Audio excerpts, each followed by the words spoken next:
What lies behind the provocative burnings of the Quran in Sweden, and for that matter in Denmark?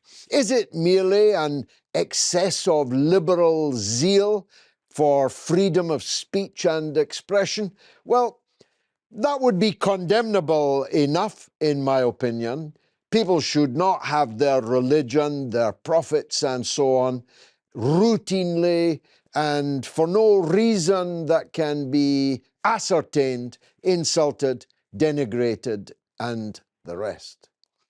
But the double standards of countries in the West on the subject of liberalism, free speech, and free expression render that an insufficient explanation for what happened. Charlie Hebdo, we are told, has to be tolerated in the interests of free expression, even though it, metaphorically speaking, has burned more than the Quran.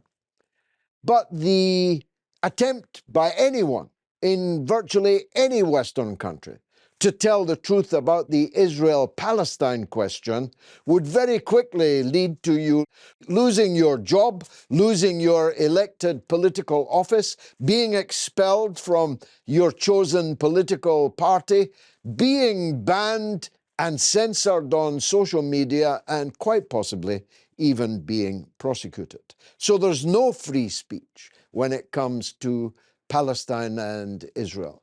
There's no free speech when it comes to the Ukraine war. Your television station will be closed down if it doesn't suit the prevailing narrative.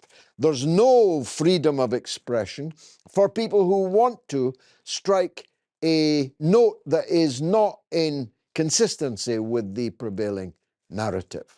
All of that free speech and free expression has been closed down. And then there's the geopolitical issues that are raised. Where was this Quran burned in Sweden? Outside the Turkish embassy.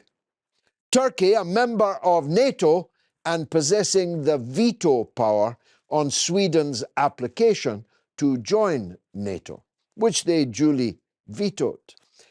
But maybe the Swedish government didn't really want to join NATO, knew that the burning of the Quran outside the Turkish embassy would be likely to anger the Turks. Indeed, it angered everyone around the Muslim world. There were demonstrations as far away as Indonesia. It was denounced by Saudi Arabia, by Qatar, by all the Gulf countries. It was denounced routinely around the Muslim world. But Turkey had the power over Sweden's military political destiny and has used it. All sorts of conspiracy theories have now sprung forth.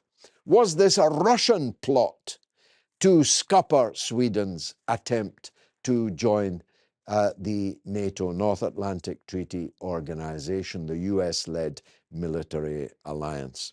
Who was behind it? What are the limits of freedom of speech and expression?